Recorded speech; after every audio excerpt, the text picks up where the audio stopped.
എല്ലാവർക്കും നമസ്കാരം. വ്യാഴത്തെക്കുറിച്ചാണ് നമ്മൾ സംസാരിക്കുന്നത്. വ്യാഴഗ്രഹത്തെക്കുറിച്ചാണ് സംസാരിക്കുന്നത്. വ്യാഴഗ്രഹം എന്ന് പറയുമ്പോൾ തന്നെ എല്ലാവർക്കും ഒരു പോസിറ്റീവായിട്ടുള്ള ഒരു സന്തോഷം പകരുന്ന ഒരു മാനസികാവസ്ഥ ഉണ്ടാവാറുണ്ട്. വ്യാഴം എന്ന് പറഞ്ഞാൽ ഹോൾ പ്രൊവൈഡറാണ്. അത് എല്ലാം നൽകുന്ന ഒരു ഗ്രഹമാണ്. വളരെ വലിയ ഒരു ഗ്രഹമാണ്. വ്യാഴത്തെ ഗുരുസ്ഥാനത്താണ് കാണുന്നത്. വ്യാഴം ദേവഗുരുവായിട്ടാണ് സങ്കല്പം. ദേവന്മാരുടെ ഗുരുവാണ് വ്യാഴം. അപ്പൊ നമുക്ക് ഗുരുവിനെ ഒന്ന് വന്ദിക്കാം. ഗുരുർ ബ്രഹ്മ ഗുരുർ വിഷ്ണു ഗുരുർ ദേവോ മഹേശ്വര ഗുരു സാക്ഷാൽ പരബ്രഹ്മം തസ്മൈ ശ്രീ ഗുരവേ നമ. സദാശിവ സമാരംഭം ശങ്കരാചാര്യ മധ്യമം അസ്മത്താചാര്യ പര്യന്തം വന്ദേ ഗുരുപരമ്പര. ഇങ്ങനെ ഗുരുവന്ദനം വളരെ വലുതാണ്, ബൃഹത്താണ്. നമ്മൾ ചെറിയ രീതിയിൽ ഗുരുവിനെ ഒന്ന് വന്ദിച്ചു. അപ്പോൾ ദേവഗുരുവായ വ്യാഴത്തെ കുറിച്ചാണ് നമ്മൾ ഇന്ന് സംസാരിക്കുന്നത്. അപ്പം നമുക്കൊരു സംശയം വരും, ആരാണ് ഈ അസുരഗുരു? അതാരാണ്? നമ്മുടെ ശുക്രനാണ് അസുരഗുരു. അസുരഗുരു ശുക്രാചാര്യരും ദേവഗുരു ബൃഹസ്പതിയും. ബൃഹസ്പതിയാണ് വ്യാഴം. വ്യാഴമാണ് നമ്മുടെ നവഗ്രഹങ്ങളിൽ വെച്ച് ഏറ്റവും ഭാരമേറിയതും ഏറ്റവും വലുതുമായ ഗ്രഹം. വർണ്ണം സ്വർണ്ണ നിറമാണ്. അപ്പോൾ ബൃഹസ്പതിയെ കുറിച്ച് അല്ലെങ്കിൽ വ്യാഴത്തെ കുറിച്ച് ഒരു മന്ത്രമുണ്ട്. ഇത് നമ്മൾ വ്യാഴത്തിന്റെ ഗുണവും ദോഷവും ഒക്കെ അനുഭവിക്കുന്നവർക്ക് ജപിക്കാവുന്നതാണ്. ലോകാനാംജ ഋഷീനാംജ ഗുരും കാഞ്ചന സന്നിഭം ബുദ്ധിപൂതം ത്രിലോകേശം തം നമാമി ബൃഹസ്പതിം. ഇത് ഇങ്ങനെ നിർത്തി നിർത്തി പറയുന്നത് നമ്മൾ കേട്ട് പഠിക്കാനും എഴുതാനുമാണ്.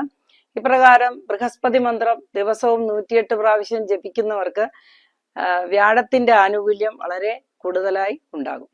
ഇപ്പോൾ എന്തുകൊണ്ടാണ് നമ്മൾ വ്യാഴത്തെ കുറിച്ച് പറയുന്നത് എന്നാൽ, നമുക്ക് ഈ മെയ് മാസം 15-ാം തീയതി, അതായത് 14-ാം തീയതി രാത്രി ഇരുട്ടിയതിന് ശേഷം 2:30 മണിക്ക് എന്ന് പറഞ്ഞാൽ അത് 15-ാം തീയതിയാണ്. 15-ാം തീയതി വെളുപ്പിന് വ്യാഴം ശുക്രന്റെ ക്ഷേത്രത്തിൽ നിന്ന് ബുധന്റെ ക്ഷേത്രത്തിലേക്ക് മാറുകയാണ്. ഇത്രയും കാലം ശുക്രക്ഷേത്രത്തിൽ അദ്ദേഹം സ്വസ്ഥനായിരിക്കുകയായിരുന്നു. ഇനി അദ്ദേഹം ബുധന്റെ ക്ഷേത്രത്തിലേക്കാണ് മാറുന്നത്. വ്യാഴമാറ്റം ഗുണവും ദോഷവും സമ്മിശ്രമായിട്ടുള്ള അനുഭവങ്ങളാണ് എല്ലാവർക്കും കൊടുക്കുന്നത്. ഈ വ്യാഴമാറ്റത്തിൽ നമുക്ക് കാണാൻ കഴിയുന്ന ചില പ്രത്യേക കാര്യങ്ങളാണ് നമ്മൾ ഇന്നിവിടെ വിവരിക്കാനായി പോകുന്നത്. ബുധൻ എന്ന് പറഞ്ഞാൽ വ്യാഴത്തിന്റെ ശത്രുവാണ്. എന്നാൽ വ്യാഴത്തിന് അപ്രകാരം ശത്രുക്കളില്ല എന്നൊരു മറിച്ചൊരു അഭിപ്രായം കൂടി ഉണ്ട്. കാരണം ലക്ഷം ദോഷം നിയന്തിയും ഗുരു ലക്ഷം ദോഷങ്ങളാണ് ഇല്ലായ്മ ചെയ്യുന്നത്. അപ്പോൾ പിന്നെ ശത്രുക്ഷേത്രത്തിലായാലും വ്യാഴത്തിന് തന്നെയാണ് ബലം.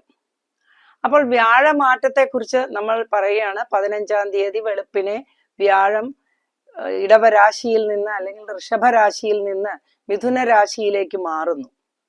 ഇത് പലർക്കും പ്രതീക്ഷ ഉണർത്തുന്ന ഒരു മാറ്റമാണ് ഈ വ്യാഴമാറ്റം. കാരണം വ്യാഴം ചിലപ്പോൾ ചില സ്ഥലങ്ങളിൽ നിന്നാൽ നമുക്ക് വളരെയധികം ദോഷം അനുഭവപ്പെടാറുണ്ട്.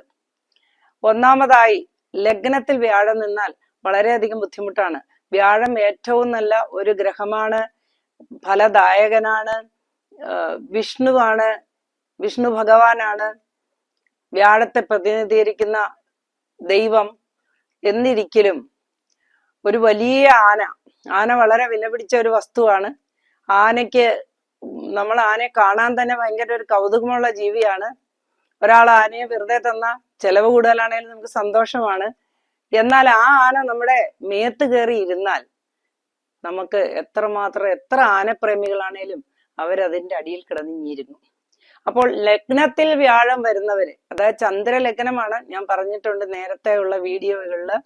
നമ്മള് ഇപ്പോൾ പറയുന്നത് കൂറുഫലങ്ങളാണ്. കൂറുഫലങ്ങൾ എന്ന് പറഞ്ഞു കഴിഞ്ഞാൽ നമ്മൾ ജനിക്കുന്ന സമയത്ത് ചന്ദ്രൻ സഞ്ചരിക്കുന്ന നക്ഷത്ര മേഖല ആ നക്ഷത്ര മേഖലയിൽ ഏത് നക്ഷത്രത്തിലൂടെയാണോ ചന്ദ്രൻ സഞ്ചരിക്കുന്നത് അത് നമ്മുടെ നക്ഷത്രമായി വരുന്നു.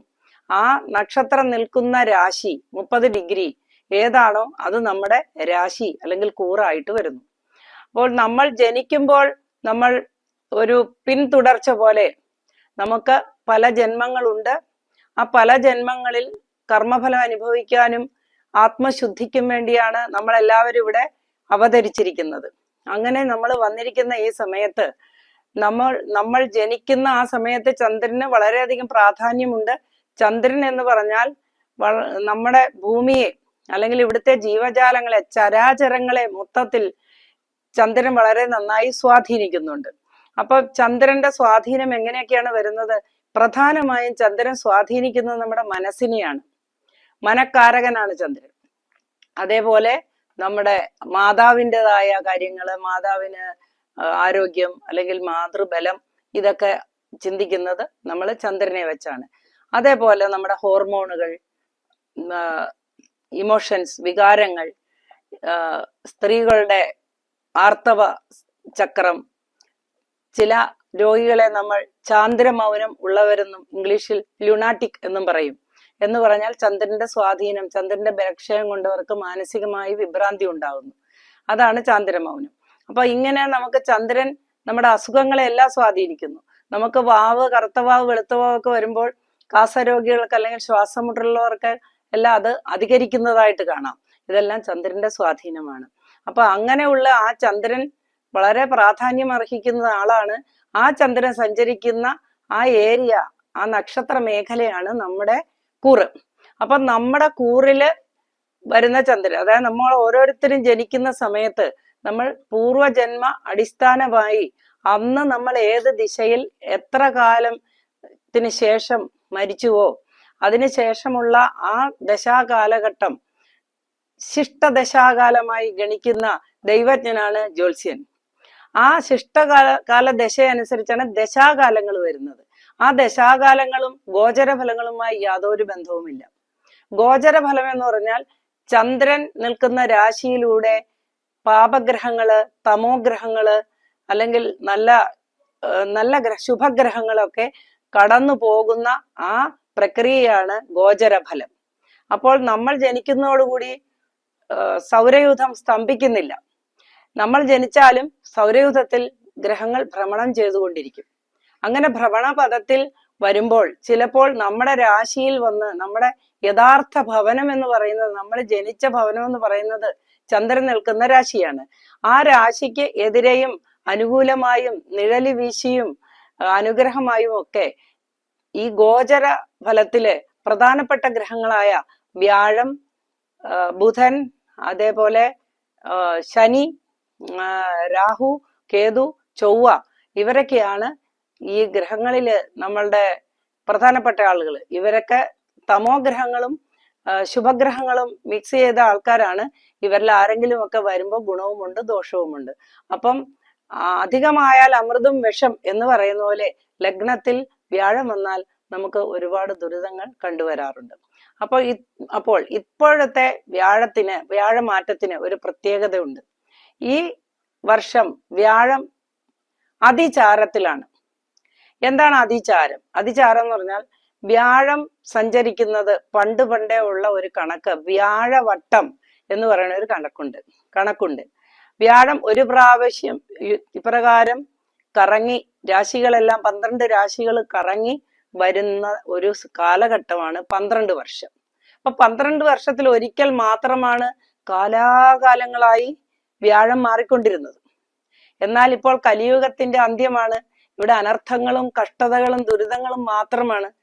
പൂന്താനം അദ്ദേഹം പറഞ്ഞിട്ടുണ്ട്, കലിയുഗത്തിൽ ജനിക്കുന്നവർക്ക് ഇനി പുനർജന്മം പോലും ഇല്ല എന്ന് പറഞ്ഞാൽ അത്രമാത്രം ദുരിതങ്ങൾ നമ്മൾ അനുഭവിക്കുകയാണ്. ദുരിതങ്ങളെല്ലാം എന്താണ്? കർമ്മഫലമാണ്. കർമ്മഫലം നമ്മൾ അനുഭവിച്ച് ആത്മശുദ്ധി വരുത്തിക്കൊണ്ടിരിക്കുന്നു.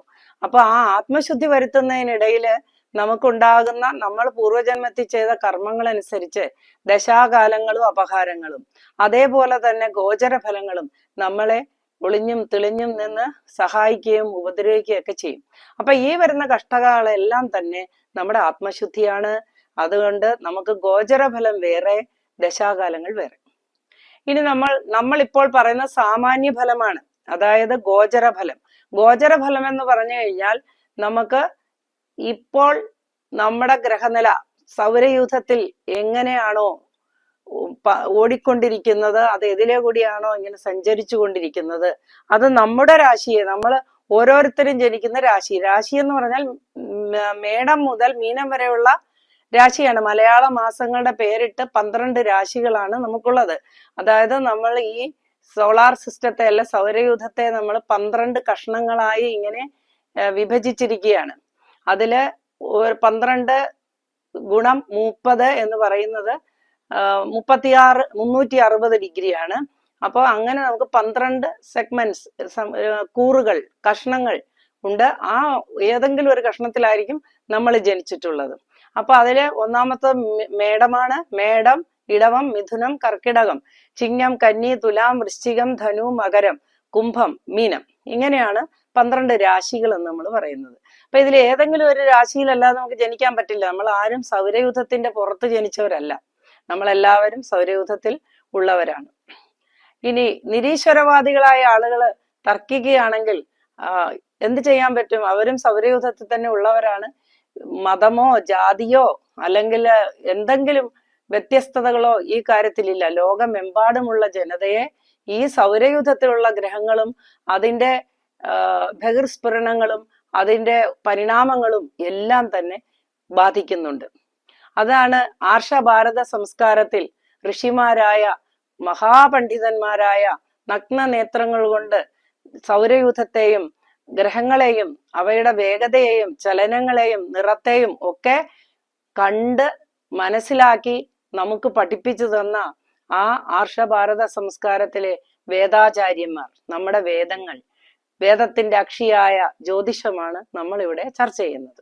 അപ്പോൾ വേദത്തിന്റെ കണ്ണുകളാണ്, വേദം മുഴുവൻ ഗ്രഹിച്ചവനാണ് ജ്യോതിഷിയാകാനായിട്ടുള്ള കഴിവുള്ളത്. മുറി വിദ്യ പഠിച്ചാൽ നമുക്ക് ജ്യോതിഷിയാകാൻ പറ്റില്ല.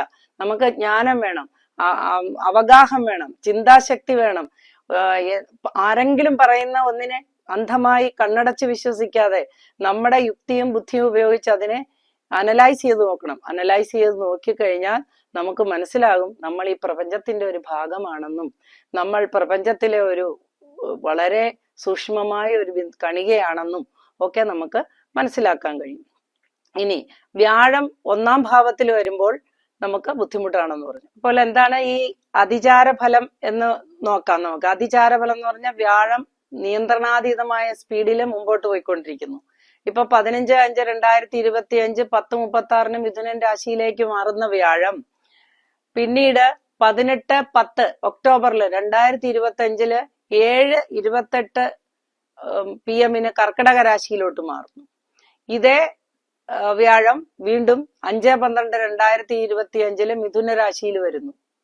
വീണ്ടും വ്യാഴം മാറുകയാണ്. 2/6/2026 1:50 PM കർക്കിടകത്തിലോട്ട് വരുന്നു.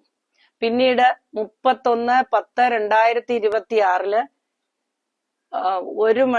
1:02 വെളുപ്പാങ്കാലത്ത് ചിങ്ങത്തിലോട്ട് വരുന്നു. ഇങ്ങനെ വ്യാഴം ഒരു ക്രമമില്ലാതെ പാഞ്ഞുകൊണ്ടിരിക്കുകയാണ്. ഇത് ലോകത്തിന് തന്നെ നാശമാണ്. വസുന്ധരായോഗവും ഇടയ്ക്ക് വരുന്നുണ്ട്. എന്ന് പറഞ്ഞാൽ ഭൂമി കുലുക്കം, വെള്ളപ്പൊക്കം, യുദ്ധം, ഈ ഇപ്പൊ കണ്ടുവരുന്ന ക്രൂരമായ കൊലപാതകങ്ങൾ, അതുപോലെ ഈ മദ്യലഹരിയിലും അതേപോലെ ഇതുപോലെയുള്ള ലഹരി വസ്തുക്കളൊക്കെ ഉപയോഗിച്ചിട്ട് അങ്ങോട്ടും ഇങ്ങോട്ടും തമ്മിത്തല്ലലും കൊലപാതകവും ക്രൂരമായ പ്രവൃത്തികളും ആക്സിഡൻസും ഒക്കെ ഇങ്ങനെ നമുക്ക് കേൾക്കാം. എല്ലാ തരത്തിലും ഭൂമിക്ക് വളരെയധികം ദോഷം വരുന്ന ഒരു സമയമാണ്. പ്രത്യേകിച്ച് ഭാരതത്തിന് ദോഷം വരുന്ന ഒരു സമയമാണ്. എല്ലാത്തിനും ഈശ്വര പ്രാർത്ഥന വളരെ അത്യാവശ്യമാണ്. എല്ലാവരും ഈശ്വരനെ അകമഴിഞ്ഞ് പ്രാർത്ഥിക്കുക. പിന്നെ വരുന്നതെല്ലാം നമുക്ക് അനുഭവിക്കാതെ പറ്റില്ലല്ലോ, അതുകൊണ്ട് വരുന്നത് വരട്ടെ എന്ന് പറഞ്ഞ് എല്ലാം ഈശ്വരനിൽ അർപ്പിച്ച് മുൻപോട്ട് പോവുക. മേടക്കൂറിൽ നിന്ന് മിഥുനക്കൂറിലേക്കുള്ള വ്യാഴമാറ്റം, അതാണ് നമ്മുടെ വിഷയം. ഇനി അതിചാരഫലത്തെ കുറിച്ചാണ് നമ്മളിപ്പോൾ തുടങ്ങിയത്. വിഷയം വിട്ട് കുറച്ച് മുമ്പോട്ട് പോയി, ക്ഷമിക്കുക. അതിചാര ഫലം എന്ന് പറഞ്ഞു കഴിഞ്ഞാൽ വ്യാഴം 12 വർഷത്തിലൊരിക്കലാണ് എപ്പോഴും മാറിക്കൊണ്ടിരുന്നത്. എന്നാൽ ഈ വർഷമാകട്ടെ ഇതിനു മുമ്പും 2-3 വർഷങ്ങൾക്ക് മുമ്പ് ഇതുപോലെ അതിചാര ഫലം ഉണ്ടായിട്ടുണ്ട്. അപ്പൊ ഈ അതിചാര ഫലം എന്ന് പറഞ്ഞു കഴിഞ്ഞാൽ അമിതമായ വേഗത്തിൽ വ്യാഴം സഞ്ചരിക്കുന്നു. അമിതമായ വേഗത്തിൽ വ്യാഴം സഞ്ചരിക്കുമ്പോൾ അനർത്ഥമാണെന്ന് മനസ്സിലാക്കുക. ലോകനാശം, അതായത് ലോകത്തെമ്പാടും നാശം. കാലഗണനയിലും കാലത്തിന്റെ കണക്കിലും ഒക്കെ കുറെ വ്യത്യാസങ്ങൾ വന്നിട്ടുള്ളത് കൊണ്ട് ഇപ്രകാരത്തിലുള്ള നാശനഷ്ടങ്ങളും ദുരിതങ്ങളും ഒക്കെ കുറെ മുമ്പും അല്ലെങ്കിൽ കുറെ ശേഷമോ ഒക്കെയാണ് സംഭവിച്ചു കാണുന്നത്. അതുകൊണ്ട് എല്ലാ അനർത്ഥങ്ങളും നമുക്ക് അതിചാര ഫലം കൊണ്ടുണ്ടാകും. വസുന്ധരായോഗവും ഇതിനിടയിൽ വരുന്നുണ്ട്. വസുന്ധരായോഗം ഭൂമിക്ക് തന്നെ നാശമായ ഒരു അവസ്ഥയാണ്. അപ്പോൾ ഈ അതിചാര ഫലത്തിൽ ഇപ്പം വ്യാഴം മാറിക്കൊണ്ടിരിക്കുകയാണ്. എങ്കിലും നമ്മളിപ്പോ തൽക്കാലം മാറുന്ന ആ വ്യാഴത്തെ കുറിച്ചൊന്ന് നോക്കാം. അപ്പൊ മേടക്കൂറുകാർക്ക് എങ്ങനെയാണ് വ്യാഴം ഗുണം ചെയ്യുന്നത് അല്ലെങ്കിൽ ദോഷം ചെയ്യുന്നതെന്ന് നോക്കാം. മേടക്കൂറുകാരെ സംബന്ധിച്ച് ഇപ്പോൾ വ്യാഴം നിൽക്കുന്നത് ഇടവരാശിയിലാണ്, 2-ാം ഭാവത്തിലാണ്. 2-ാം ഭാവത്തിൽ നിൽക്കുന്ന വ്യാഴം, 2 പറഞ്ഞാൽ കുടുംബം, ധനം, വാക്ക് എന്നൊക്കെ പറയുന്ന കുറെ കാര്യങ്ങൾ ചേർന്നതാണ്. ആ കുടുംബവും ധനവും വാക്കും എല്ലാം നമുക്ക് ഏറ്റവും പ്രധാനപ്പെട്ട കാര്യങ്ങളാണ്. നമ്മുടെ വാക്കുകൊണ്ട് പ്രശ്നങ്ങൾ ഉണ്ടാകാം, നമ്മുടെ വാക്കുകൊണ്ട് ചില ഭാഗ്യങ്ങൾ വന്നു ചേരാം. ഇതെല്ലാം നമ്മുടെ ഈ 2-ാം ഭാവത്തെ ആശ്രയിച്ചിരിക്കുന്നു. അപ്പോൾ ഈ 2-ാം ഭാവത്തിലേക്ക് നിൽക്കുന്ന വ്യാഴം ഇത്രയും നാൾ അവർക്ക് ഗുണം കൊടുത്തുകൊണ്ടിരുന്നെങ്കിൽ കഴിഞ്ഞ മാസം മുതൽ, അതായത് വ്യാഴം തുടങ്ങുന്നതിന് 1 മാസം മുൻപേ തന്നെ അതിന്റെ ഗുണമോ ദോഷമോ അനുഭവിച്ചു തുടങ്ങാം. ഇപ്പൊ കഴിഞ്ഞ മാസം ഒരു വലിയ പ്രോജക്റ്റ് ചെയ്യുന്ന ഒരു ബിസിനസ്സുകാരൻ അവന് വേണ്ടിയിട്ട് ഒരു വലിയ ലോൺ അപേക്ഷിച്ചിരുന്നു, അത് പാസ്സായി. എങ്കിൽ ഈ 1 മാസം മുമ്പ് അല്ലെങ്കിൽ 2 ആഴ്ച മുമ്പ് അത് അനുവദിച്ച ആ മാനേജർ പെട്ടെന്ന് സ്ഥലം മാറിപ്പോവും. എന്നിട്ട് പുതിയ ആള് വന്നിട്ട് അതിനെ റിജക്റ്റ് ചെയ്യും. ഇങ്ങനെ ഉള്ള ബുദ്ധിമുട്ടുകൾ 1 മാസം കൊണ്ട് നമ്മൾ അനുഭവിക്കുകയാണ്. അപ്പോൾ വ്യാഴമാറ്റത്തിൽ വിശ്വസിക്കുന്നില്ലാത്തവർ നിങ്ങളൊന്ന് ചിന്തിച്ചു നോക്കുക. നിങ്ങൾക്ക് ഈ 1 മാസം കൊണ്ട് ഈ വ്യാഴം മാറുന്നതിന് മുമ്പുള്ള ദുരിതങ്ങളാണ് വന്നുകൊണ്ടിരിക്കുന്നത്. അപ്പം പക്ഷെ മേടക്കൂറുകാരന് വ്യാഴമാറ്റം കുറച്ച് തടസ്സങ്ങൾ ഉണ്ടാക്കുമെങ്കിലും അവസാനം അവർക്ക് ഒരുപാട് ഗുണങ്ങൾ കൊടുക്കും. അതുകൂടാതെ അതിചാര ഫലം കൊണ്ട് നമ്മുടെ വ്യാഴം അവർക്ക് 4-ലേക്ക് വരുന്നുണ്ട്, 5-ലേക്ക് വരുന്നുണ്ട്. അതുകൊണ്ട് തടസ്സങ്ങൾ ഉണ്ടായാലും അവർക്ക് കാര്യങ്ങൾ നന്നായി നടക്കുന്നതായിട്ട് കാണുന്നു. വിവാഹാദി കാര്യങ്ങൾക്കും ഇതേ തടസ്സം നമുക്ക് പ്രതീക്ഷിക്കാം. അതേപോലെ ബിസിനസ്, സ്പോർട്സ്, സിനിമ, മറ്റ് കലാ പ്രവർത്തനങ്ങള്, വിദ്യാഭ്യാസം, ഇങ്ങനെ തുടങ്ങുന്ന എല്ലാ മേഖലകളിലും ഉള്ള ആളുകൾക്ക് ഗുണദോഷ സമ്മിശ്രമാണ് ഈ വ്യാഴമാറ്റം. മേടക്കൂറുകാരുടെ കാര്യമാണ് നമ്മൾ പറഞ്ഞത്. മേടക്കൂറിൽ വരുന്ന നക്ഷത്രങ്ങൾ അശ്വതി, ഭരണി, കാർത്തിക, കാല്. അത്രയും നക്ഷത്രക്കാർക്ക് ഇതാണ് ഫലമെങ്കിൽ ഇടവക്കൂറുകാർക്ക് വ്യാഴത്തിന്റെ ഫലം കുറച്ചുകൂടി വളരെ മെച്ചപ്പെട്ടതാണ്. പിന്നെ വ്യാഴത്തിന്റെ കാര്യം ഞാൻ പറഞ്ഞു, ശത്രുക്ഷേത്രത്തിലായതുകൊണ്ട് പകുതി ഫലം മാത്രമാണ് കൊടുക്കുന്നത്, പൂർണ്ണഫലം വരുന്നില്ല. എങ്കിലും 2-ാം ഭാവത്തിൽ വ്യാഴം വരുമ്പോൾ കുടുംബത്തിനും ധനത്തിനും വാക്കിനും ഒക്കെ ബലം ആണെന്ന് നേരത്തെ പറഞ്ഞു. അത് 2-ാം ഭാവത്തിൽ നിൽക്കുന്ന വ്യാഴം ഇപ്പോഴത്തെ അവസ്ഥയാണ് മേടക്കൂറുകാരുടെ പറഞ്ഞത്. ഇനി വ്യാഴം മാറുമ്പോൾ ഇത് വിപരീതമായി വരികയാണ്. ഇനി നമുക്ക് ഇടവക്കൂറുകാരുടെ കാര്യം നോക്കാം. ഇടവക്കൂറുകാർക്ക് ഈ വ്യാഴമാറ്റത്തിൽ വളരെയധികം സൗഭാഗ്യങ്ങൾ വരേണ്ടതാണ്. അവർക്ക് എല്ലാ വിധത്തിലുള്ള അവരുടെ എല്ലാ ആഗ്രഹങ്ങളും പൂർത്തീകരിക്കുന്ന ഒരു സമയമാണിത്. അവരുദ്ദേശിക്കുന്ന കാര്യങ്ങളെല്ലാം വേഗത്തിൽ നടക്കുന്ന സമയമാണ്. വിവാഹം നടത്താൻ ആഗ്രഹിക്കുന്നവർക്ക് വിവാഹം നടത്താനും അതിനൊരു തീരുമാനം ഉണ്ടാകാനും, സന്താന ലബ്ധി ഇല്ലാത്ത ആളുകൾക്ക് സന്താന ഭാഗ്യം കൈവരുകയും അവർക്ക് സന്താനം ഉണ്ടാകാനുള്ള ആ തുടക്കം കുറിക്കുകയും ഒക്കെ ചെയ്യുന്ന ഒരു സമയമായിരിക്കും. വ്യാഴം പ്രതിനിധീകരിക്കുന്നത് എല്ലാത്തിനെയുമാണ്. അതായത് വ്യാഴം നമുക്ക് വിവാഹം, കുട്ടി, സന്താനം, ധനമാണ് പ്രധാനം. അപ്പൊ ഇത്രയും നാളും വളരെയധികം കഷ്ടപ്പെട്ട് സാമ്പത്തികമായി ഞെരുങ്ങി കഷ്ടപ്പെട്ടിരുന്ന ആളുകൾക്ക് എവിടെ നിന്നെങ്കിലും സഹായഹസ്തം വരുന്നതാണ്. അവർക്ക് സാമ്പത്തികമായി ഒന്ന് പിടിച്ചു നിൽക്കാനായിട്ട് സാധിക്കും. ധനം നഷ്ടപ്പെട്ടിട്ടുള്ളവർക്ക് കുറച്ചെങ്കിലും തിരിച്ചു കിട്ടാനായി സാധ്യതയുണ്ട്. എന്നാൽ ധനത്തെക്കുറിച്ച് പറയുമ്പോൾ ഒരു പൊതു കാര്യം കൂടെ പറഞ്ഞോട്ടെ. നമ്മൾ എപ്പോഴും മനസ്സിൽ വെക്കുക, സ്വന്തം അനുഭവങ്ങളും ഒക്കെ അതിൽ നിന്ന് പഠിച്ചതാണ്, സ്വന്തം അനുഭവത്തിൽ നിന്നും കൂടി പഠിച്ചതാണ്.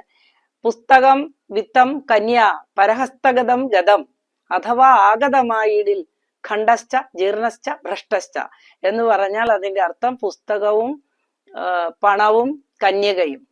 പരഹസ്തഗതം ഗതം മറ്റുള്ളവന്റെ കയ്യിൽ ആയിപ്പോയ പോയി എന്ന് വെച്ചോളുക. ഇനി അഥവാ വന്നാലോ ഖണ്ഡശ്ച പണമാണെങ്കിൽ നുള്ളിപ്പിച്ചു തരും, പുസ്തകമാണെങ്കിൽ കീറിപ്പറിച്ചു തരും, കന്യകയാണെങ്കിൽ ഭ്രഷ്ടശ്ച ഇനി ബാക്കി പറയണ്ടല്ലോ. അപ്പൊ അതുകൊണ്ട് നമ്മൾ ഇപ്പൊ പണം ഉണ്ടാകുന്ന സമയമാണ്, ഇടവക്കൂറുകാർക്ക് പണമൊക്കെ കിട്ടുന്ന സമയമാണ്. അതുകൊണ്ട് അവര് കരുതിയിരുന്നോളുക, വ്യാഴം അതിചാരത്തിലാണ്, പിന്നീട് സാമ്പത്തികമായി ബുദ്ധിമുട്ട് വരും. അതുകൊണ്ട് പണം കടം കൊടുക്കാതെ ഇരിക്കുക. പിന്നീട് നിങ്ങളുടെ പ്രണയ കാര്യങ്ങൾക്കൊക്കെ പ്രണയ സാഫല്യം വരുന്ന ഒരു സമയമാണ്. പ്രണയ സാഫല്യം വരിക എന്ന് പറഞ്ഞു കഴിഞ്ഞാൽ പിണങ്ങിപ്പോയിരിക്കുന്ന കാമിതാക്കളോ കാമുകിമാരോ ഒക്കെ തിരിച്ചു വരാനും അല്ലെങ്കിൽ വിവാഹത്തിലേക്ക് ഉള്ള നീക്കങ്ങൾ നടത്താനോ ഒക്കെ ഉള്ള ഒരു സമയമാണ്. പിന്നെ പ്രൊമോഷനൊക്കെ ആഗ്രഹിച്ചിരിക്കുന്നവർക്ക് തീർച്ചയായിട്ടും ഈ വർഷം തന്നെ പ്രൊമോഷൻ ലഭിക്കുന്നതാണ്. ശമ്പള പരിഷ്കരണം ഒക്കെ ഉണ്ടാകുന്നതാണ്. അതേപോലെ ദൂരയാത്ര ആഗ്രഹിക്കുന്നവർക്ക് വളരെ അനുഗ്രഹപ്രദമായ ഒരു സമയമാണ്. പഠനത്തിനായിട്ട് ദൂരത്തേക്ക് പോകുന്നവർക്കോ ജോലി അന്വേഷിക്കുന്നവർക്കോ ഒക്കെ വളരെ അനുകൂലമായ ഒരു സമയമാണ്. എന്നാൽ വ്യാഴത്തിന്റെ അതിചാര ഫലം കൊണ്ട് രോഗത്തിന്റെ പിടിയിൽ നിന്ന് ആരും മുക്തരല്ല, ഒരു രാശിക്കാരും മുക്തരല്ല. എല്ലാവർക്കും ഏതെങ്കിലും തരത്തിലുള്ള ആരോഗ്യ പ്രശ്നങ്ങൾ അടിക്കടി വന്നുകൊണ്ടിരിക്കും. ഇതിനെല്ലാത്തിനും ഒരു പരിഹാരമാണ് ഉള്ളത്, ഈശ്വര പ്രാർത്ഥന. പിന്നെ വ്യാഴത്തിന് ബലം കൊടുക്കുക, വ്യാഴത്തിനെ പ്രാർത്ഥിക്കുക, ബൃഹസ്പതി മന്ത്രം ജപിക്കുക. പിന്നെ നമ്മൾ ഈ വ്യാഴമാറ്റത്തിന്റെ അന്ന്, അതായത് 15-ാം തീയതി വെളുപ്പിന് ബ്രാഹ്മ മുഹൂർത്തത്തിൽ ഒരു 3 മണിക്കും 6 മണിക്കും ഇടയ്ക്ക് നമ്മൾ ഗണേശസ്തുതി, ലക്ഷ്മി ഗണേശസ്തുതി ഇതെല്ലാം ജപിച്ചതിന് ശേഷം നാരായണ മന്ത്രം ജപിക്കുക, 108 പ്രാവശ്യം നാരായണ മന്ത്രം ജപിക്കുക. പിന്നെ വിഷ്ണു ക്ഷേത്ര ദർശനം, വിഷ്ണു പൂജ.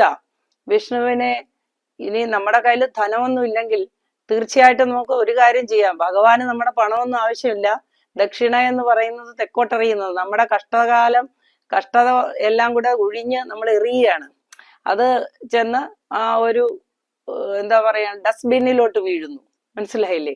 അപ്പൊ അതുകൊണ്ട് നമ്മള് 1 രൂപ ഉണ്ടെങ്കിൽ 1 രൂപ അല്ലെങ്കിൽ 2 തുളസിപ്പൂ, വിഷ്ണുവിന് ഏറ്റവും ഇഷ്ടപ്പെട്ട തുളസിപ്പൂ നിങ്ങള് അദ്ദേഹത്തിന്റെ നടയിൽ വെക്കുക. 4 തുളസിയില, 8 തുളസിയില, 12 തുളസിയില. ഇതാണ് വിഷ്ണുവിന് കാഴ്ചവെക്കേണ്ട ഏറ്റവും പ്രിയപ്പെട്ട നിവേദ്യം. പിന്നെ 4 പ്രദക്ഷിണം, 8 പ്രദക്ഷിണം, 12 പ്രദക്ഷിണം. നിങ്ങൾ ഏതെങ്കിലും വിഷ്ണു ക്ഷേത്രത്തിലോ അവതാര വിഷ്ണുവായ ശ്രീകൃഷ്ണസ്വാമി ക്ഷേത്രത്തിലോ, തീർച്ചയായിട്ടും കേരളീയർക്ക് രാമക്ഷേത്രം കുറവായതുകൊണ്ട് അതിനെക്കുറിച്ച് പറയുന്നില്ലെന്നേ ഉള്ളൂ. രാമക്ഷേത്രത്തിലായാലും വളരെ നല്ലതാണ്. അവതാര വിഷ്ണുവാണ് രാമനും കൃഷ്ണനും. അപ്പം ഇവര് 3 പേർക്കും തുല്യ പ്രാധാന്യമാണ്. ഏതെങ്കിലും വിഷ്ണു ക്ഷേത്രത്തിലോ കൃഷ്ണക്ഷേത്രത്തിലോ നിങ്ങൾ പോകേണ്ടതുണ്ട്. ഇതേപോലെ പ്രദക്ഷിണം വെക്കുക, പ്രാർത്ഥിക്കുക. ഓം നമോ നാരായണായ എന്ന് ജപിക്കാൻ ഒരു പ്രയാസവുമില്ല. വിഷ്ണു സഹസ്രനാമം ജപിക്കാൻ കഴിവുള്ളവർ അത് ജപിക്കുക. അങ്ങനെ വിഷ്ണുവിനെ പ്രാർത്ഥിച്ചാൽ നമുക്ക് വരുന്ന ദുഃഖങ്ങളെല്ലാം അയഞ്ഞു കിട്ടുന്നതാണ്. ഇനി അടുത്തതായി നമുക്ക് മിഥുനക്കൂറുകാരെ നോക്കാം. ഞാൻ നേരത്തെ പറഞ്ഞു മിഥുനക്കൂറിലേക്കാണ് നമ്മുടെ വ്യാഴം മാറുന്നത്, പരിവർത്തനം ചെയ്യുന്നത്. അപ്പോൾ ലഗ്നത്തിൽ വ്യാഴം അത്ര നല്ലതല്ല. നേരത്തെ പറഞ്ഞ ആനയുടെ കഥ ഓർമ്മയുണ്ടല്ലോ. അപ്പോൾ നമുക്ക് കുറച്ച് സഫക്കേഷൻ ഉണ്ടാകുന്നു, നമുക്ക് കുറച്ച് ഞെരുക്കങ്ങൾ ഉണ്ടാകുന്നു. എന്നാൽ സാമ്പത്തികമായിട്ട് വലിയ ബുദ്ധിമുട്ട് വരില്ല. ആരോഗ്യ പ്രശ്നങ്ങൾക്ക് ഒരു പരിഹാരം കണ്ടെത്തുകയും ചെയ്യും. ഇപ്പോൾ പുതിയതായി ചികിത്സ തുടങ്ങുന്നുണ്ടെങ്കിൽ അത് ഫലപ്രദമാകും. കൂടാതെ ഇവരുടെ ജീവിത പങ്കാളികൾക്ക് അഭിവൃദ്ധി ഉണ്ടാകുന്നു. അവർ ഇത്രയും കാലം ജോലി ഇല്ലാതെയൊക്കെ ഇരുന്ന പങ്കാളിക്ക് ഒരു ജോലി കിട്ടുക, അല്ലെങ്കിൽ അവർക്ക് കുറച്ച് ധനം എവിടെന്നെങ്കിലും കിട്ടുക, ഇങ്ങനെയുള്ള അനുകൂലമായ കാര്യങ്ങളും കാണും. സന്താനങ്ങൾക്ക് ഉയർച്ച ഉണ്ടാകും. ഇതെല്ലാം അവർക്ക് അനുകൂലമായ കാര്യങ്ങളായിരിക്കും. വ്യാഴം ലഗ്നത്തിൽ നിൽക്കുമ്പോൾ ഉണ്ടാകുന്നതാണ്. എന്നാൽ അവർക്ക് സംഘർഷം ഉണ്ടാകുന്ന ഒരു അവസ്ഥ ഉണ്ട് എന്നാണ് ഞാൻ നേരത്തെ പറഞ്ഞു വെച്ചത്. മാനസിക സംഘർഷം, ശാരീരിക സംഘർഷം, ഇങ്ങനെ എന്തെങ്കിലുമൊക്കെ ഉണ്ടാകാം. ദൂരയാത്രകളൊക്കെ ഫലപ്രദമാകുന്നതായിട്ട് കാണുന്നുണ്ട്. മാനസിക ആഘാതങ്ങൾ ഏറ്റിട്ടുള്ള മനുഷ്യർക്ക് അത് അധികരിക്കാനൊക്കെ സാധ്യതയുള്ള ഒരു സമയമാണിത്. ഇനി അടുത്തതായി നമുക്ക് വ്യാഴം ഇടവക്കൂറിലേക്ക് വന്നപ്പോൾ കർക്കിടക കൂറുകാരുടെ അവസ്ഥ നോക്കുക. കർക്കിടക കൂറുകാർക്ക് വ്യാഴം എങ്ങനെയാണ് പ്രവർത്തിക്കുന്നതെന്ന് നോക്കൂ. കർക്കിടക കൂറുകാര് വളരെ ഞെരുങ്ങി കഷ്ടപ്പെട്ടൊക്കെയാണ് ഇത്രയും കാലം ജീവിച്ചിരുന്നത്. കാരണം അവർക്ക് കണ്ടകശനി, അഷ്ടമശനി ഇതൊക്കെ വന്ന് അവര് വളരെ ബുദ്ധിമുട്ടി ശ്വാസം കിട്ടാതെ ജീവിച്ചുകൊണ്ടിരുന്ന ഒരു കാലഘട്ടമാണ്. ഒരുപാട് അപമാനങ്ങൾ അനുഭവിച്ചു വന്നിട്ടുണ്ട്. അകാല വാർദ്ധക്യം ബാധിച്ച പോലെ, ആത്മധൈര്യം ചോർന്നു പോയ പോലെ, വൃഥാ ശകാരം കേൾക്കുക, തെറ്റിദ്ധരിക്കപ്പെടുക, കള്ളക്കേസിൽപ്പെടുക, ഇങ്ങനെയൊക്കെ ഉള്ള പല പല ബുദ്ധിമുട്ടുകളും അനുഭവിച്ച് അവരിങ്ങനെ അവശരായിട്ട് ശനി ഇപ്പോൾ നമുക്ക് മാർച്ച് 29 മാറിയപ്പോൾ മുതൽ ചെറിയ ആശ്വാസം അവർക്ക് വന്നു തുടങ്ങിയിട്ടുണ്ട്. എങ്കിലും ശനി മാറുന്നതിന് മുമ്പ് 3 മാസവും ശനി മാറിക്കഴിഞ്ഞ് 3 മാസവും കഴിഞ്ഞാണ് അതിന്റെ ഫലം ഉണ്ടാകുക.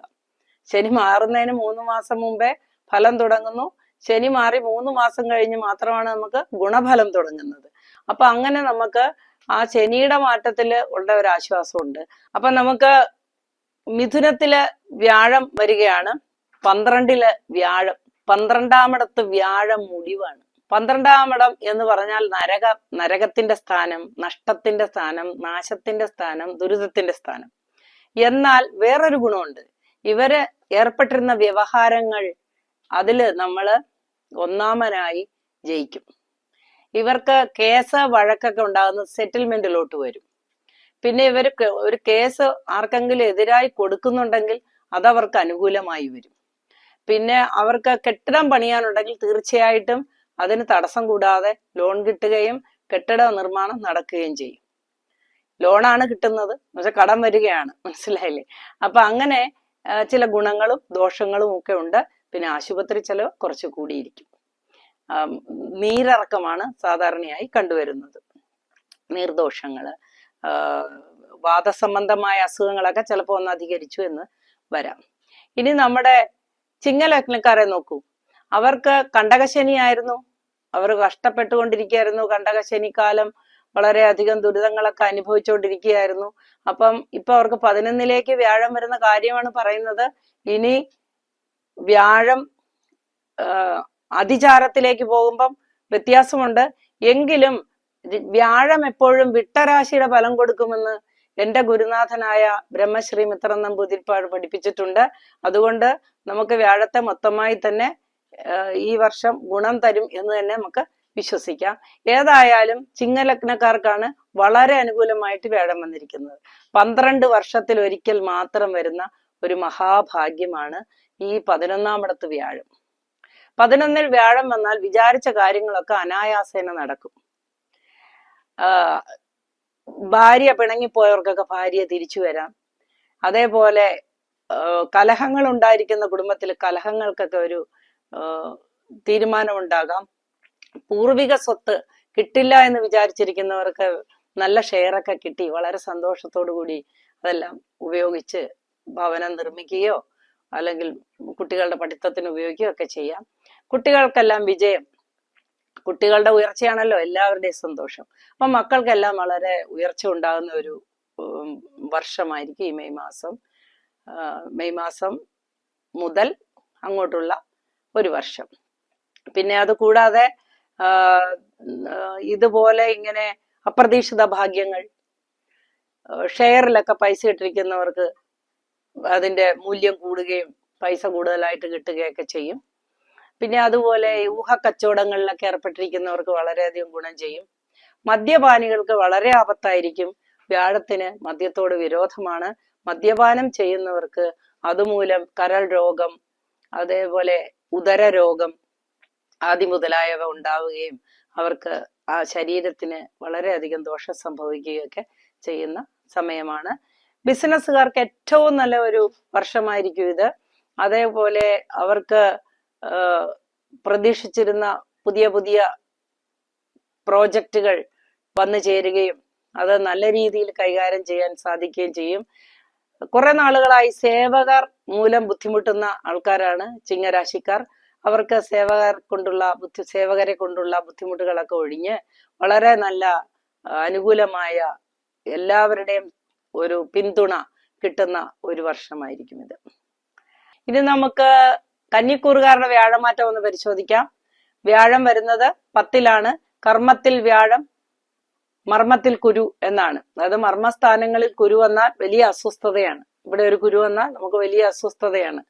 അതുപോലെ കുറച്ച് അസ്വസ്ഥമായ സമയമായിരിക്കും ഒക്ടോബർ വരെ. ഒക്ടോബറില് അതിചാരമായിട്ട് വ്യാഴം അവർക്ക് 11 വരുന്നുണ്ട്. അപ്പൊ കുറെ മാറ്റങ്ങളൊക്കെ വരും. അപ്പൊ അതുകൊണ്ട് ഗുണദോഷ സമ്മിശ്രമായിരിക്കും കന്നിക്കൂറുകാരുടെ ഈ വ്യാഴമാറ്റം. അവർക്കാണെങ്കിൽ കണ്ടകശനി ഉണ്ട്. എന്നാൽ കണ്ടകശനി 7ലാണ് എങ്കിലും അടുത്തത് 8ലേക്ക് അഷ്ടമശനിയൊക്കെ വരും. ഈ കണ്ടകശനി അത്ര പേടിക്കണ്ട. കാരണം ശനി നിൽക്കുന്നത് വ്യാഴത്തിന്റെ ക്ഷേത്രത്തിലാണ്. അപ്പോൾ വ്യാഴം വളരെ അനുകൂലമായ ഒരു ഗ്രഹമായതുകൊണ്ട് വ്യാഴത്തിന്റെ ക്ഷേത്രത്തിൽ ശനിക്ക് പകുതി ദോഷഫലമേ പ്രദാനം ചെയ്യാനായിട്ട് സാധിക്കൂ. കന്നിക്കൂറുകാർക്ക് പൊതുവെ കലാരംഗത്ത് പ്രവർത്തിക്കുന്നവർക്ക് വളരെ മോശമായ ഒരു സാഹചര്യമാണ് ഉണ്ടാകുന്നത്. അവർ പ്രതീക്ഷിച്ചിരുന്ന പല പ്രോജക്റ്റുകളും അവരുടെ കയ്യിൽ നിന്ന് മാറിപ്പോകാനാണ് സാധ്യത.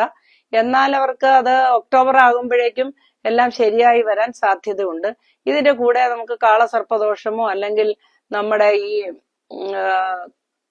പ്രധാന ദശ അപഹാരങ്ങളും ഒക്കെ അനുകൂലമാണെങ്കിൽ അവർക്ക് ഇതൊന്നും വിപരീതമായി ബാധിക്കുകയില്ല. നമ്മുടെ ദശാകാലങ്ങൾ അനുകൂലമാണെങ്കിൽ അല്ലെങ്കിൽ അപഹാരങ്ങൾ അനുകൂലമാണെങ്കിൽ ഛിദ്രം അനുകൂലമാണെങ്കിൽ ഒക്കെ അവർക്ക് വളരെയധികം പ്രയോജനങ്ങൾ ഉണ്ടാകുകയും ചെയ്യും. എന്നാലും ഈശ്വര ഭജന അത്യാവശ്യമാണ്. ശാസ്താക്ഷേത്ര ദർശനം, ശാസ്താക്ഷേത്രത്തിൽ പോവുക, 7 പ്രദക്ഷിണം വയ്ക്കുക, ശിവക്ഷേത്രത്തിൽ പോവുക, ശിവനെ പ്രാർത്ഥിക്കുക, ശാസ്താവിനെ ഓം ശം ശനൈശ്ചരായ നമഃ എന്ന് ജപിക്കുക. ശനി ഈശ്വരനല്ല, ഗ്രഹമാണ്. ശനൈഹി ചരഹ എന്ന് പറയുന്ന വാക്കിനെ ചേർത്ത് പറയുമ്പോൾ ശനൈശ്ചരായ നമഃ എന്ന് പറയണം. ആ ശനൈശ്ചരൻ എന്ന് പറയുന്ന ആ ഗ്രഹത്തെയാണ് നമ്മൾ നമിക്കുന്നത്. അങ്ങനെ ശനൈശ്വരനെ പ്രാർത്ഥിക്കാം. പിന്നെ പക്കനാള് തോറും ശനി ക്ഷേത്രത്തിൽ, ശാസ്താക്ഷേത്രത്തിൽ നമുക്ക് എള്ളു പായസം നടത്താം. നീരാഞ്ജനം നടത്തുന്ന വളരെ ഗുണം ചെയ്യും.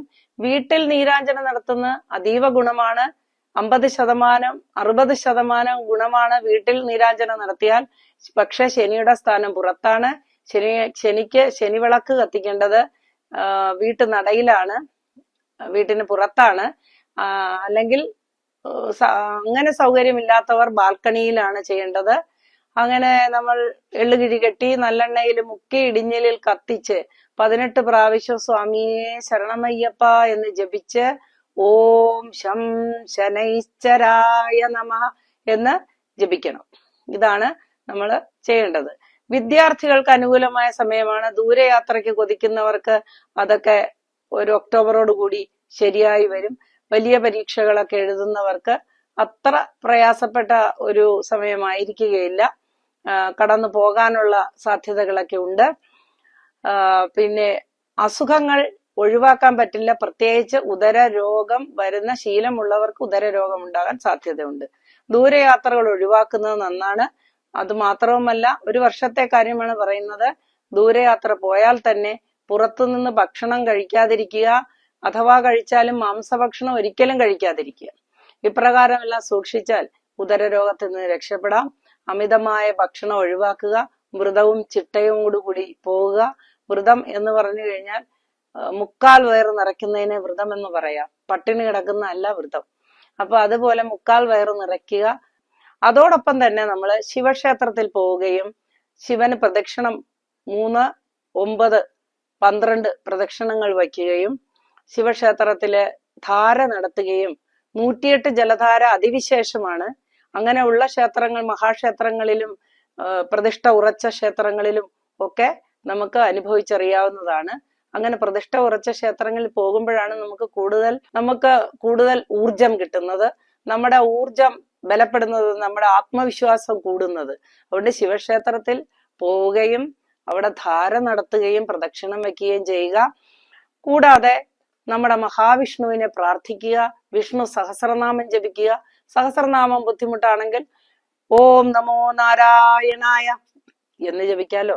അല്ലെങ്കിൽ സിദ്ധമന്ത്രങ്ങളായ ഹരേ രാമ രാമ രാമ ഹരേ ഹരേ, ഹരേ കൃഷ്ണ കൃഷ്ണ കൃഷ്ണ ഹരേ ഹരേ എന്ന് ജപിക്കുന്നതൊക്കെ എത്ര സുഖകരമാണ്. അതുമല്ല നമ്മൾ ജപിക്കണം. നമ്മുടെ നാട്ടില് പണ്ട് കാലഹരണപ്പെട്ടു പോയൊരു സംസ്കാരമുണ്ട്. അതായത് കയ്യിലെ രോമം കാണുന്നതിന് മുമ്പ്, കയ്യിലെ രോമം കാണാതാകുന്നതിന് മുൻപ് വിളക്ക് തെളിച്ച് സൂര്യഭഗവാനെ പ്രതിനിധീകരിച്ചൊരു വിളക്ക് വച്ച് നമ്മൾ സന്ധ്യാനാമം ജപിക്കും.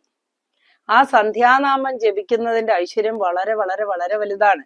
എന്നാൽ ഇന്നത്തെ തലമുറയ്ക്ക് അജ്ഞാതമായൊരു കാര്യമാണ്. എന്നാൽ പഴയ തലമുറയും അത് മറന്നുപോയിരിക്കുന്നു. അത് കുട്ടികൾക്ക് പറഞ്ഞു കൊടുക്കാനുള്ള ഒരു മനസ്ഥിതിയോ അവർക്കുമില്ല. മാത്രവുമല്ല, ഇന്നത്തെ എല്ലാ മാതാപിതാക്കളും കുഞ്ഞുങ്ങളുടെ അടിമയാണ്, കുഞ്ഞുങ്ങളുടെ അടിമകളാണ്. കുഞ്ഞുങ്ങൾ എന്ത് പറയുന്നു അതാണ് നടക്കുന്നത്. അതായത് ഇംഗ്ലീഷിലൊരു ചൊല്ലുണ്ട്, spare the rod spoil the child. Spare the rod spoil the child. അതായത് ചൂരല് മാറ്റിവെക്കുക, അല്ലെ spare the cane spoil the child. അതായത് ചൂരല് മാറ്റിവെക്കുക എന്ന് പറഞ്ഞാൽ കുട്ടിയെ നശിപ്പിക്കലാണെന്ന്. അപ്പൊ ഇന്ന് കുഞ്ഞുങ്ങളെ അടിച്ചു കഴിഞ്ഞാൽ നമ്മൾ ജയിലിൽ പോകും. കുഞ്ഞ് എല്ലാവിധ തിന്മകളും കണ്ട് എല്ലാവിധ അനാവശ്യ സ്വഭാവങ്ങളും സ്വീകരിച്ച് രാജ്യം മുടിപ്പിക്കാനായിട്ട് വളർന്നു വന്നുകൊണ്ടിരിക്കും. എന്നാലും അടിക്കാൻ പറ്റൂല, എന്ത് ചെയ്യാം? അതാണ് കലികാലം. ഓക്കെ, അപ്പൊ അതുകൊണ്ട് നമ്മൾ എന്താണ് ചെയ്യേണ്ടത്? നമ്മളെ കുഞ്ഞുങ്ങളെയൊക്കെ പ്രാർത്ഥിക്കാൻ പറ്റുമെങ്കിൽ പഠിപ്പിക്കുക. പല മതക്കാരും അവരുടെ കുഞ്ഞുങ്ങളെ അവരുടെ വേദങ്ങളും ശാസ്ത്രങ്ങളും ഒക്കെ പഠിപ്പിക്കുന്നുണ്ട്. അവരെയൊക്കെ പുച്ഛിച്ചിട്ട് കാര്യമില്ല. നമ്മൾ എന്ത് ചെയ്യണം? നമ്മുടെ കുഞ്ഞുങ്ങൾ, നമുക്ക് സനാതന ധർമ്മവും സനാതനമായ ഒരുപാട് നിയമങ്ങളും അനുഷ്ഠാനങ്ങളും ഒക്കെ ഉണ്ട്. എല്ലാം പഠിക്കാൻ കാലത്തിന്റെ വ്യത്യാസം കൊണ്ട് പറ്റിയില്ലെങ്കിലും, മുങ്ങിക്കുളിക്കാനൊന്നും സൗകര്യങ്ങളില്ല എങ്കിലും നമുക്ക് ആ കുഞ്ഞുങ്ങളെ രാവിലെ പ്രഭാതത്തിൽ ഉണർന്ന് ദൈവത്തെ വിളിക്കാനും സൂര്യനെ നമിക്കാനും, നമുക്ക് എല്ലാം തരുന്ന സൂര്യനെ നമിക്കാനും ഭൂമിയെ വന്ദിക്കാനും ജലത്തെ വന്ദിക്കാനും ഒക്കെ ഒന്ന് പഠിപ്പിക്കുന്നതിൽ ഒരു വിരോധവുമില്ല. ഇപ്രകാരം കുഞ്ഞുങ്ങളെ നമ്മൾ നല്ല രീതിയിൽ വഴി തെളിച്ച് വിടേണ്ടതാണ്. ഇനി അടുത്തതായി നമുക്ക് ഈ കർക്കിടക കൂറുകാരുടെ ഇത്തരത്തിലുള്ള പ്രയാസങ്ങൾക്ക് എല്ലാത്തിനും പരിഹാരമാണ് ഞാൻ ഈ പറഞ്ഞ വഴിപാടുകൾ. ഇത് അവർക്ക് മാത്രമുള്ളതല്ല, ഈശ്വര ഭജനം മാത്രമാണ് എല്ലാത്തിൻ്റെയും പരിഹാരം. Prayer is the best medicine എന്നാണ് ഇംഗ്ലീഷുകാർ പറയുന്നത്. അതായത് പ്രാർത്ഥനയാണ് ഏറ്റവും നല്ല മരുന്ന്. അതിനുശേഷമാണ് നമുക്ക് മറ്റു മരുന്നുകൾ ഫലിക്കുക. ഈശ്വരാധീനം ഉണ്ടെങ്കിൽ മാത്രമേ എല്ലാം നടക്കൂ. ഈശ്വരനെ ഇല്ല എന്ന് പറയുന്നവൻ ഏറ്റവും വലിയ വിശ്വാസിയാണെന്നാണ് ഞാൻ വിശ്വസിക്കുന്നത്. അവന് വേണ്ടത്ര ഊർജം ഉള്ളത് കൊണ്ടാണ് അവൻ അഹങ്കാരത്തോടുകൂടി ഈശ്വരൻ ഇല്ല എന്ന് പറയുന്നത്. എന്നാൽ ഒരു ദിവസം അവൻ ഈശ്വരൻ ഉണ്ടേ എന്ന് വിളിച്ചു പറയുന്ന അനുഭവങ്ങൾ എൻ്റെ 28 വർഷത്തെ ജ്യോതിഷ പരിശീലനത്തിനിടെ ഞാൻ കണ്ടിട്ടുണ്ട്. അതുകൊണ്ട് നിങ്ങൾ വന്ദിച്ചില്ലെങ്കിലും നിന്ദിക്കാതിരിക്കുക.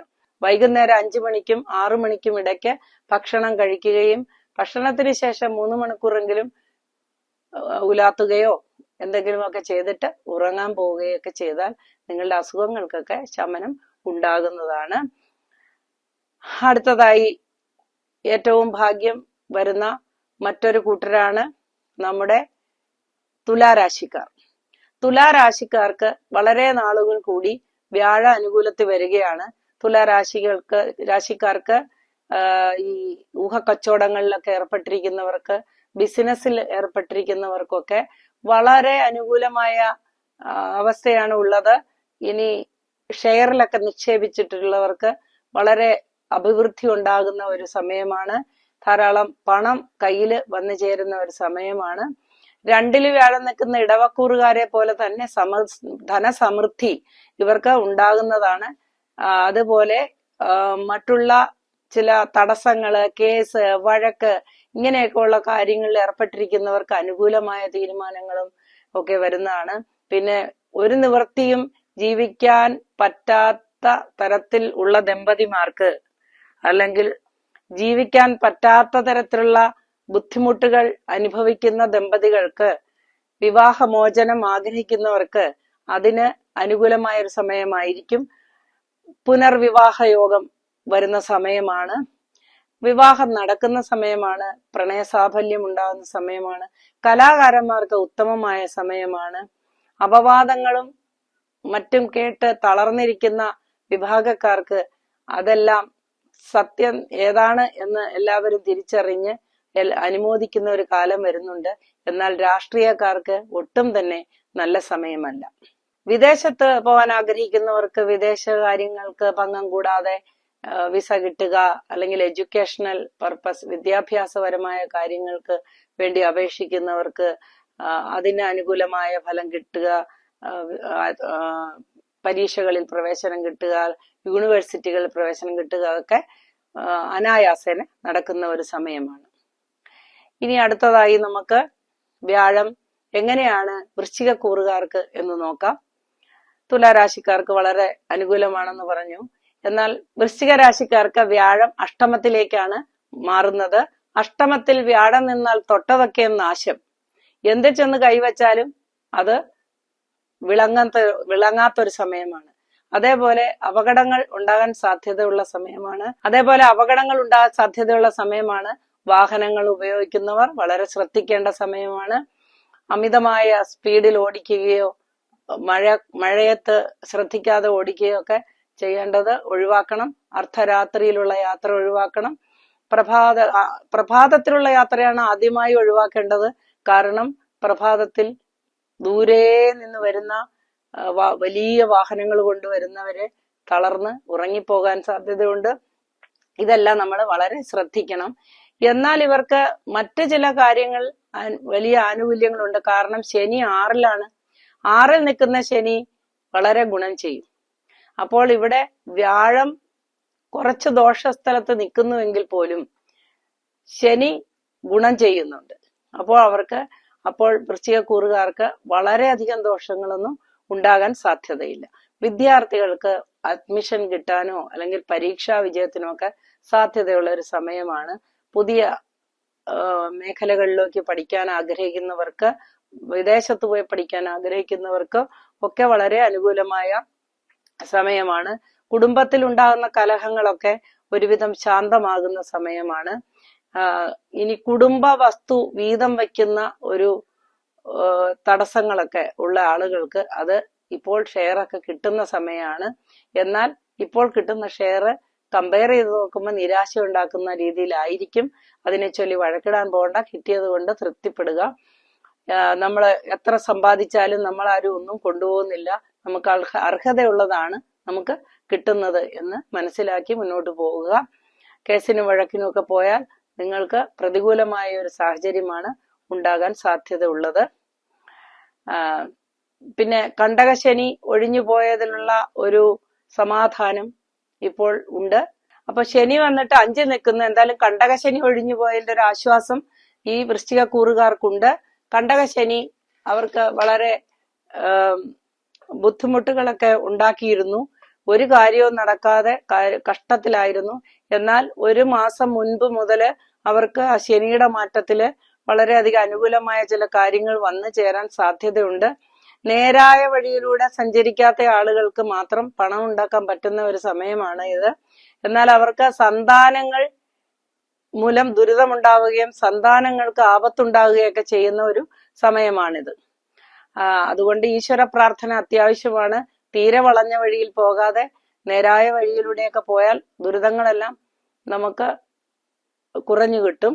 കർമ്മഫലം അനുഭവിക്കാൻ വന്നിരിക്കുകയാണ്.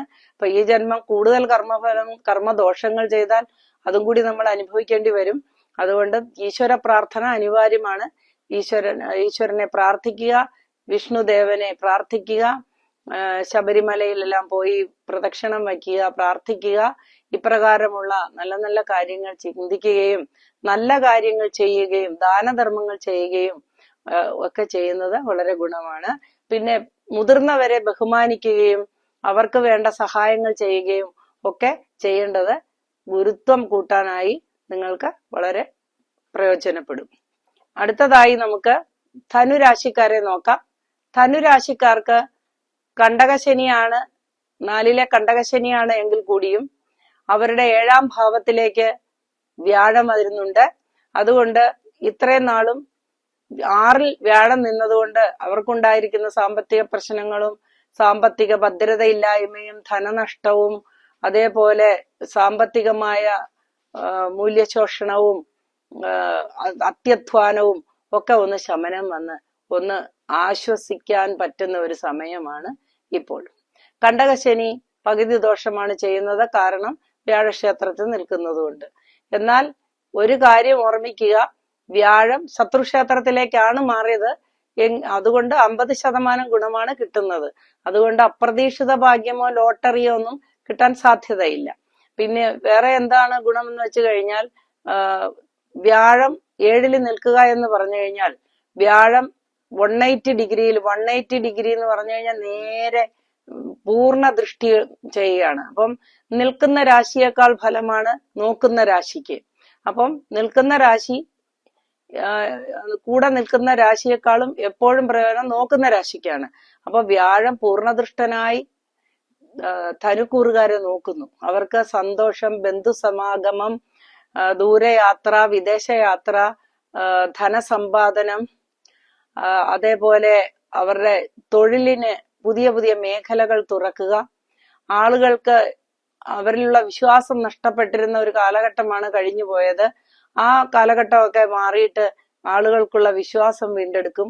ഉറ്റവരും ഉച്ചയ്ക്കടിക്കുന്ന ഒരു സമയമായിരുന്നു കഴിഞ്ഞു പോയത്. എന്നാൽ ഇപ്പോഴവർക്ക് അതെല്ലാം മാറി ബന്ധുക്കളെല്ലാം വളരെ സ്നേഹത്തോടുകൂടി അടുത്തു കൂടുന്ന ഒരു സമയമാണ്.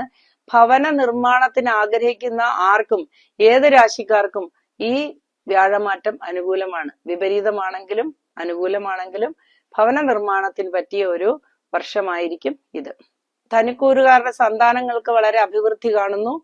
ധനുക്കൂറുകാരുടെ സന്താനങ്ങൾക്ക് ഉന്നത പഠനം, രോഗശമനത്തിനുള്ള മാർഗം കണ്ടെത്തുക, അല്ലെങ്കിൽ വളരെ കാലമായി സന്താനങ്ങൾ അനുഭവിക്കുന്ന ദുരിതങ്ങളിൽ നിന്ന് അവർക്ക് മോചനം കിട്ടാനായി ഏതെങ്കിലും പുതിയ ചികിത്സാ സമ്പ്രദായം കണ്ടെത്തുകയും രോഗമോചനം കിട്ടുകയും ചെയ്യുക. അവരവർക്ക് തന്നെയുള്ള അസുഖങ്ങൾക്ക് ശമനം കിട്ടുക, അതേപോലെ ആയുർദൈർഘ്യം കൂടുക, ഇങ്ങനെയുള്ള ചില വലിയ ഗുണങ്ങൾ അവർക്ക് വന്നു ചേരാം. വ്യാഴം എല്ലാം കൊടുക്കുന്ന ആളായതുകൊണ്ട് ഏതു തരത്തിലുള്ള ഗുണങ്ങളും കൊടുക്കാം. പ്രത്യേകിച്ച് 7ൽ വ്യാഴം വന്നാൽ വിവാഹപ്രായമായവർക്ക്, വിവാഹപ്രായം കഴിഞ്ഞു പോലും നിൽക്കുന്നവർക്ക് വിവാഹാദി കാര്യങ്ങൾക്ക് തീരുമാനമുണ്ടാകാം, പ്രണയ സാഫല്യം വരാം. ഇപ്രകാരം നല്ല നല്ല കാര്യങ്ങൾ അവർക്ക് സംഭവിക്കുന്നതാണ്. അടുത്തതായി നമുക്ക് മകരക്കൂറുകാരുടെ ഈ വർഷത്തെ വ്യാഴമാറ്റം എങ്ങനെയാണ് അവരെ അനുകൂലിക്കുന്നതും പ്രതികൂലിക്കുന്നതും എന്ന് നോക്കാം. മകരക്കൂറുകാർക്ക് ഇതുവരെ ഉണ്ടായിരുന്ന കണ്ടകശനി, ഏഴരശനി ഒഴിഞ്ഞുപോയി. അവർക്ക് ശനി 3ൽ വന്നിരിക്കുകയാണ്. 3ൽ ശനി മുടിവെച്ച് വാഴും എന്നാണ് പറയുന്നത്. അതുകൊണ്ട് 3ലെ ശനി അവർക്ക് ഒരുപാട് ഗുണങ്ങൾ ചെയ്യും. അതോടൊപ്പം തന്നെ അവർക്ക് വ്യാഴം മാറ്റം അത്ര അനുകൂലമല്ല. സാമ്പത്തികമായി കടം വരാനും കടം കയറാനും, പലിശ കടങ്ങളൊക്കെ വാങ്ങിച്ചിട്ടുള്ളവർക്ക് അത് അടയ്ക്കാൻ ബുദ്ധിമുട്ടുകയൊക്കെ ചെയ്യാൻ സാധ്യതയുണ്ട്. എങ്കിലും അവസാന നിമിഷം ആരെങ്കിലും സഹായിച്ച് കടങ്ങളൊക്കെ മാറുന്നതാണ്. സന്താനങ്ങൾക്കെല്ലാം ഉയർച്ചയുണ്ട്. സന്താനങ്ങൾ പഠിക്കുകയും ജയിക്കുകയും ഒക്കെ ചെയ്യും. അതേപോലെ അവർക്ക് വിദേശ യാത്രയ്ക്കൊക്കെ അനുകൂലമായ സമയമാണ്. എന്നാൽ പ്രൊമോഷനൊക്കെ പ്രതീക്ഷിച്ചിരിക്കുന്നവർക്ക് കുറച്ച് താമസിക്കുന്നതായിട്ട് കാണുന്നു. കിട്ടാക്കടങ്ങളൊക്കെ എഴുതിത്തള്ളേണ്ടതാണ്, അതൊന്നും കിട്ടാൻ സാധ്യതയില്ല. രോഗാദി ദുരിതങ്ങൾ ഉള്ളവർക്ക് അതിന് പെട്ടെന്നൊരു ശമനം കാണുന്നില്ല. രോഗാവസ്ഥ നീണ്ടുപോകുന്നതായി കാണുന്നു. എന്നാൽ ഫലപ്രദമായ പ്രാർത്ഥനകളും വഴിപാടുകളും ചികിത്സാ രീതികളും ഒക്കെ അവലംബിച്ചാൽ നമുക്ക് അനുകൂലമായ കാര്യങ്ങൾ വന്നു ചേരുന്നതാണ്. അടുത്തതായി കുംഭക്കൂറുകാർക്ക് എങ്ങനെയാണ് വ്യാഴമാറ്റം എന്ന് നോക്കാം. കുംഭക്കൂറിന്റെ 5ലേക്ക് വ്യാഴം വന്നിരിക്കുകയാണ്. 5 പറഞ്ഞാൽ സന്താനഭാവം, മനസ്സ് ഒക്കെയാണല്ലോ പ്രധാനമായിട്ടും. അപ്പം അതേപോലെ അവർക്ക് പുണ്യക്ഷേത്ര ദർശനത്തിന് യോഗം വരുന്നു. പൂർവജന്മ പുണ്യസ്ഥാനത്തോട്ടാണ് വ്യാഴം വന്നിരിക്കുന്നത്. അപ്പൊ അതുകൊണ്ട് വ്യാഴം അവർക്ക് പൂർവജന്മ പുണ്യവും അതുമൂലം ഉണ്ടാകുന്ന നിങ്ങൾ സമ്പാദിച്ചു വെച്ചിരിക്കുന്ന ധർമ്മ പ്രവർത്തികളുടെ ഫലവും ഒക്കെ കിട്ടുന്ന ഒരു സമയമായിരിക്കും ഇത്. അതുകൂടാതെ വ്യാഴത്തിന് വളരെയധികം ഗുണം ചെയ്യാൻ സാധിക്കുന്നത് അവരുടെ സന്താനങ്ങൾക്കാണ്. സന്താനങ്ങൾക്ക് അഭിവൃദ്ധി, മേൽഗതി, അല്ലെങ്കിൽ തൊഴിൽ അന്വേഷിച്ച് നടക്കുന്ന കുട്ടികൾക്ക് പെട്ടെന്ന് തൊഴിൽ കിട്ടാനൊക്കെ ഉള്ള സാധ്യത ഉണ്ട്. കേസ് വഴക്കിലൊക്കെ ഏർപ്പെട്ടിരിക്കുന്നവർക്ക് അതിൽ നിന്ന് വിടുതൽ ഉണ്ടാകുന്ന ഒരു സമയമായിരിക്കും. കൂടാതെ ബന്ധുക്കളോട് വിരോധിച്ചിരിക്കുന്ന ആളുകൾക്ക് ബന്ധുക്കളിൽ നിന്നുള്ള ആനുകൂല്യങ്ങളും സന്തോഷവും ഒക്കെ ലഭിക്കുന്ന ഒരു സമയമായിരിക്കും. അതേപോലെ സിനിമാ രംഗങ്ങളിൽ പ്രവർത്തിക്കുന്നവർക്ക്, കലാരംഗങ്ങളിൽ പ്രവർത്തിക്കുന്നവർക്ക്, സ്പോർട്സ് രംഗങ്ങളിൽ പ്രവർത്തിക്കുന്നവർക്കൊക്കെ അനുകൂലമായ ഒരു അനുഭവം ഉണ്ടാകാം. എന്നാൽ ഇവർക്ക് പാദത്തിൽ വേദന, പാദനീര്, മുട്ടുവേദന ഇതൊക്കെ പ്രത്യക്ഷപ്പെടാനും ഇക്കാര്യങ്ങൾക്കൊക്കെ ചെറിയ ചെറിയ തടസ്സങ്ങൾ വരാനും ചികിത്സ വരേണ്ടതൊക്കെ ആയിട്ട് കാണുന്നുണ്ട്. എന്നാൽ ചികിത്സ മൂലം അതൊക്കെ സുഖപ്പെടുന്നതാണ്. അടുത്തതായി നമുക്ക് മീനൻ രാശിക്കാരെ നോക്കാം. മീനൻ രാശിക്കാർക്ക് ജന്മശനിയാണ്. എന്നാൽ മീനൻ രാശിക്കാരെ ശനി അധികം ദ്രോഹിക്കുകയില്ല. എങ്കിലും മാനസിക സംഘർഷം പൊതുവേ ഉള്ള ഒരു രാശിക്കാരാണ് മീനരാശിക്കാർ. അവർക്ക് മാനസിക സംഘർഷം ഒഴിവാക്കാൻ പറ്റില്ല. അവർ തൊഴിൽപരമായ സമ്മർദ്ദങ്ങളും അതേപോലെ കുടുംബപരമായ സമ്മർദ്ദങ്ങളും ഇങ്ങനെ ഉള്ള വിപരീതമായ കാര്യങ്ങളൊക്കെ കേട്ട് വൃഥാ മനസ്സിനെ വേദനിപ്പിക്കുന്ന ഒരു രാശിക്കാരാണ് മീനരാശിക്കാര്. അങ്ങനെ വൃഥാ ദുഃഖം അല്ലെങ്കിൽ വെറുതെ ഇങ്ങനെ എരിഞ്ഞുകൊണ്ടിരിക്കുന്ന മെഴുകുതിരി പോലെ അവരെ ഇങ്ങനെ ചുമ്മാ ഉരുകിക്കൊണ്ടിരിക്കും. അതിൽ വലിയ കാര്യങ്ങളൊന്നുമില്ല, അവർക്ക് വലിയ ദോഷങ്ങളൊന്നും വരുന്നില്ല. എന്നാൽ അവർക്ക് വ്യാഴം കേന്ദ്രത്തിലോട്ട് വന്നിരിക്കുന്നത് കൊണ്ട് സുഖി എന്ന അവസ്ഥയിലോട്ട് വരും. അവർക്ക് ആഗ്രഹിക്കുന്ന രീതിയിൽ കാര്യങ്ങളൊക്കെ നടക്കാം. ഈ വർഷം അവസാനത്തോടു കൂടി അവർക്ക് അവരുടെ സ്വപ്ന സൗധം പടുത്തുയർത്താനുള്ള ഒരു സാഹചര്യം വരും. പുതിയ വീട് വാങ്ങാനും താമസിക്കാനും ദീർഘനാൾ അവിടെ തങ്ങാനും ഒക്കെ ഉള്ള യോഗം അവർക്ക് ഉണ്ടാകുന്നുണ്ട്. പിന്നീട് അവർക്ക് കടങ്ങളൊക്കെ ഉണ്ടെങ്കിൽ അതൊക്കെ വീടുന്ന ഒരു വർഷമായിരിക്കും ഇത്. സന്താന യോഗവും വരുന്ന ഒരു സമയമായിരിക്കും ഇത്. അങ്ങനെ പൊതുവെ ഈ വ്യാഴമാറ്റം നമുക്ക് അനുകൂലവും പ്രതികൂലവുമായ ഒരുപാട് അനുഭവങ്ങൾ തരുന്നുണ്ടെങ്കിലും ഈശ്വര പ്രാർത്ഥനയിലൂടെയും നല്ല പ്രവൃത്തികളിലൂടെയും നല്ല ചിന്തകളിലൂടെയും ആഹാരത്തിന്റെ നിഷ്ഠ, ജീവിതത്തിലെ നിഷ്ഠ ഇതെല്ലാം പാലിച്ചാൽ നമുക്ക് എല്ലാവർക്കും നമ്മളുടെ ഈ ദുരിതങ്ങളിൽ നിന്ന് മോചനം കിട്ടുന്നതാണ്.